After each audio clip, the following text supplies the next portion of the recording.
Bismillahirrahmanirrahim. Assalamu alaykum, hürmetli görürmenler. İstiklal kündülük haberlerini görüşüne kızın karşılamız. Ben Erşidin Ediqot. Tövende vatanımız Şarkı Türkistan ve dünya gün tertibiga alakadar mühim haberlerini huzurunla sunumuz. Qanıdıqtınlar ekranımızı bolsun.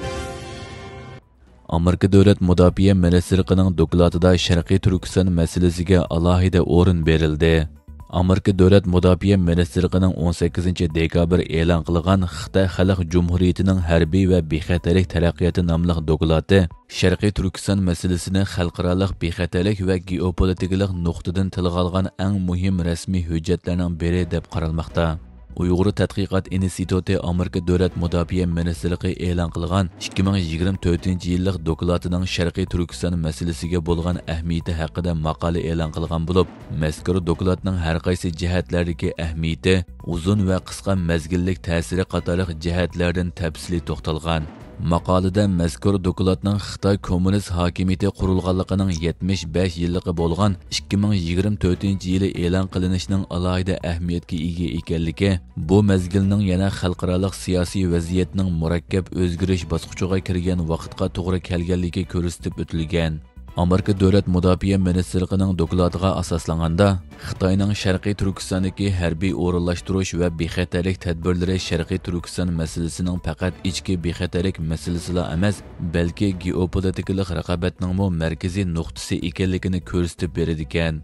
Maqolada mazkur dokladning qisqa va uzun muddatlik ta'siri bo'lganligi, bu doklad sababli qisqa muddat ichida xalqaro jamiyatning Sharqiy Turkistonga bo'lgan diqqatining yangi pallaga ko'tarilishi mumkinligi, yaqin kelgusida Amerika va Yevropa ittifoqining Xitoyga qaratgan jazo tadbirining kuchayishi mumkinligi, dokladdagi dalil isbotlar asosida texmo ko'p Xitoy amaldorlari va shirkatlarning qora tizilmakka kirgizilishi va xalqaro shirkatlarning Sharqiy Turkistondan chekinish dulqunining kuchayishi mumkinligi ko'rsatib o'tilgan.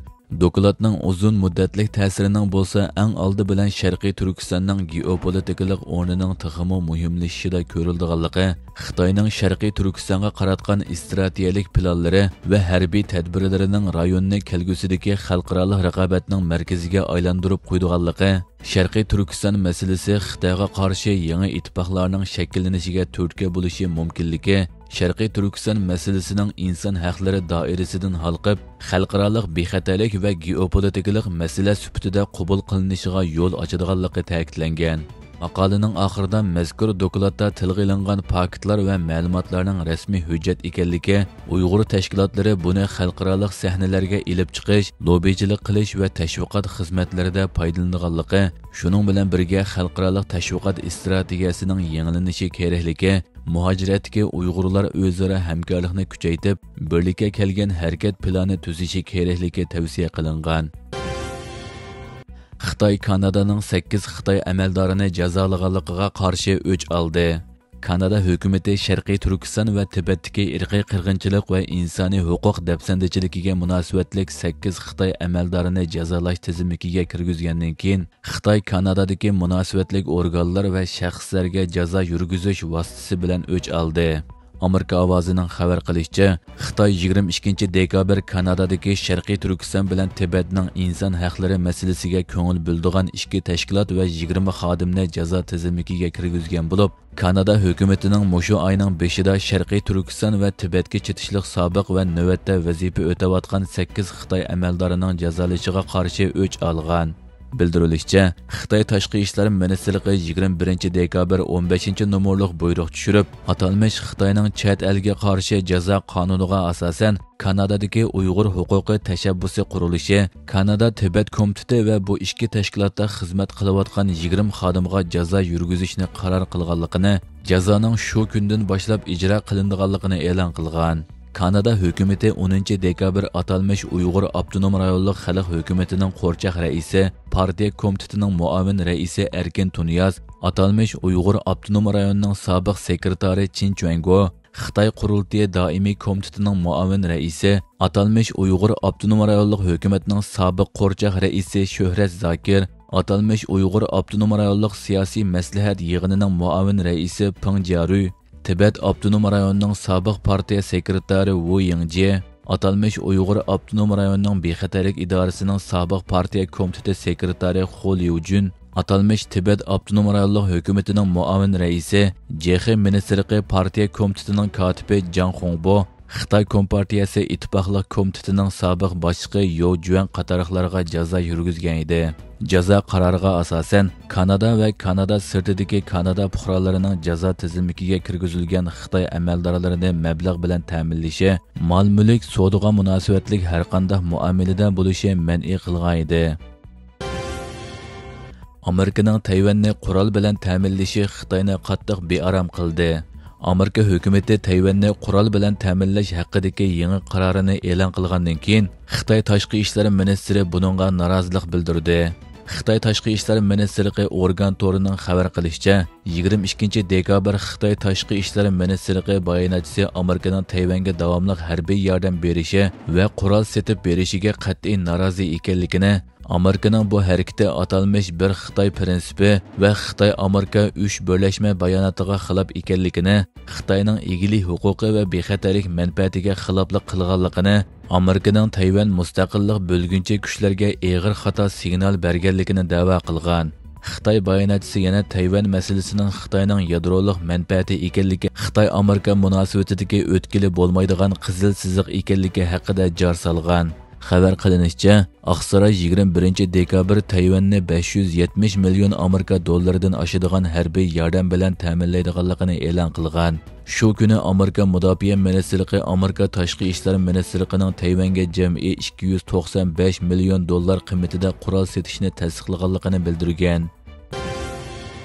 İstanbulda Muhammed Yusuf Qarahajimning tuhfalarini taqdirlash faoliyati o'tkazildi. Sharqiy Turkiston O'limalar birligi tadqiqot bo'limining mudiri, mo'l amgaklari bilan xalqqa tunilgan diniy o'lima Muhammed Yusuf Qarahajimning ilmiy amgaklarini taqdirlash va asarlarini tunishtirish faoliyati o'tkazildi. 22 dekabr Sharqiy Turkiston O'limalar birligining o'rinlashtirishi bilan din va hayot, farzandimizni qanday tarbiyalaymiz, islomdagi oila tuzumi, baxt saodatning 40 retsepti qatorliq 30 parchadan ortiq asarlari, yuzlagan maqola va leksiyalari bilan Uyg'ur xalqining qalb to'ridan o'rin olgan diniy olim, shoir, yozuvchi va iste'dodli tarjimon Muhammed Yusuf Qarahajimni taqdirlash va yaqinda nashrdan chiqqan tafsir javharlari qatorliq asarlarini tunishtirish faoliyati o'tkazildi. Faoliyatga ko'p sondagi o'limalar, ziyolilar va Istanbulda yashayotgan Uyg'urlar ishtirok qildi. Faoliyat Qur'on Karim tilovati bilan boshlandi. Oldi bilan Sharqiy Turkiston O'limalar birligi raisi dotsent doktor Olimjon Bug'do ichilish so'zi qildi. Arqadan Sharqiy Turkiston O'limalar birligi bosh kotibi Abdulahad Ujatli Muhammed Yusuf Qarahajimning hayoti, xizmatlari va asarlarini tunishtirib o'tdi. Arqadan Sharqiy Turkiston O'limalar birligining sobiq raisi dotsent doktor Ataullah Shahyar, Sharqiy Turkiston O'limalar birligi a'zolaridan ustoz Abdulahad Hafiz va Selçuk Universiteti tarix fanlari doktoranti Abdurahim Davlat qatorliq ustozlar tafsir javharlarining ro'yobga chiqish jarayoni va Muhammed Yusuf Qarahajimning ilmiy xizmatlari haqida tafsili to'xtaldi va yurak so'zlarini bayon qildi. Faoliyat Sharqiy Turkiston O'limalar birligi va bir qism ilm suyar zotlarning Muhammed Yusuf Qarahajimga ko'ngil sovg'alarini taqdim qilishi bilan oxirlashdi. 124 mingdan ortiq Suriyalik Turkiyadan vataniga qaytgan.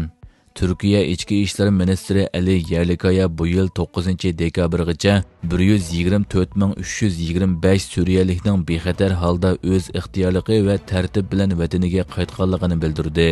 Türkiye Avaz Radyosu'nun xabarida qayd qilinishicha, Türkiye İçki işler ministri Ali Yerlikaya Konya'da e'lon qilgan bayonotida bu yil 9 dekabrgacha 124.325 Suriyalik qarindishimiz bexatar holda o'z ixtiyorligi, izzat, hurmati va tartib intizom bilan vataniga qaytdi. Bu yil bexatar holda o'z ixtiyorligi, izzat, hurmati va tartib intizom bilan vataniga qaytishning oylik o'ttirchi soni 11 mingga yetdi. Suriye erkinlikka erishgandan keyin vataniga qaytgan Suriyaliklarning soni oshmoqda. Muhojirlarni boshqarishda asosiy yetakchimiz kishilik huquq va erkinlikdir degan. Hurmatli ko'ruvchilar, bugungi xabarimiz mushu yerda oyoqlashdi. Ko'rganingizga rahmat. Ertadagi programmada ko'rishguncha omon bo'lgaysizlar. Allohga omonat.